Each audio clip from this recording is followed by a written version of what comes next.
Welcome back to my channel. నేను ఈరోజు రవ్వతో బొబ్బాయి రవ్వ కాకుండా వేరే రవ్వతో వడియాలు పెడుతున్నాను. అప్పుడు పప్పడాలు.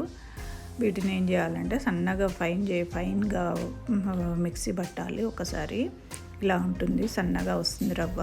దీన్ని ఏంటంటే పక్కకు ఒక గ్లాస్ తీసుకున్నాను, ఒక గిన్నెలో తీసుకుని దాన్ని 1-2 నీళ్ళు కలిపి పక్కకు మెత్త స్మూత్గా పేస్ట్ లాగా కలిపి పక్కన పెట్టుకోవాలి.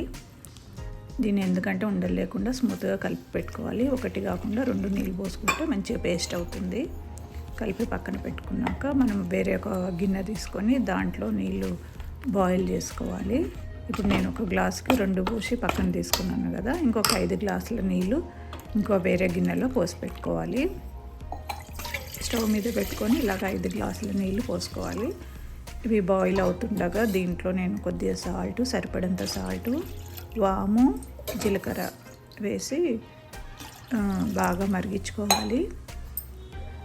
మొత్తం టోటల్గా ఒక గ్లాసుకి 7 గ్లాసుల వాటర్ పడుతుంది.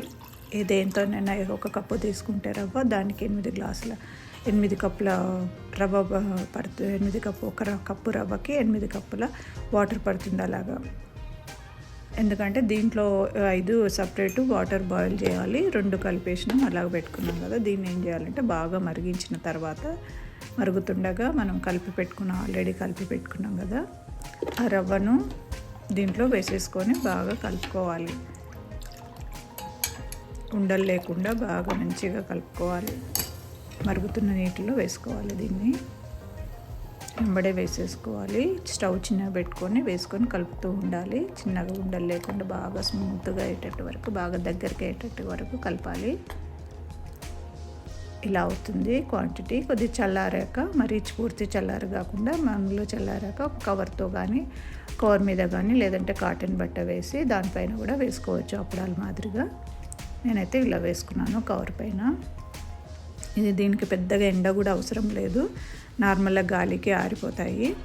దీన్ని స్ప్రెడ్ చేయొద్దు, నార్మల్గా ఇలా చిన్నగా అనాలి, అంత ఎక్కువ అనకూడదు. ఇలా అన్నీ పెట్టేసుకున్నాక మనకు మంచిగా ఈవినింగ్ వరకు కొద్దిగా ఆరిపోతాయి. నెక్స్ట్ డేకి అయితే బాగా ఆరిపోతాయి. ఎండ ఉంటే పర్లేదు, ఎండకైతే ఇంకా మంచిగా అవుతాయి. ఎండ లేకున్నా కూడా ఇలా వచ్చాయి. నాకైతే చాలా టేస్ట్ బాగున్నాయండి, చాలా మంచిగా ఉన్నాయి. మీరు కూడా నచ్చుతుంది అనుకుంటున్నాను. నచ్చినట్లయితే సబ్స్క్రైబ్ చేసుకోండి. Thank you.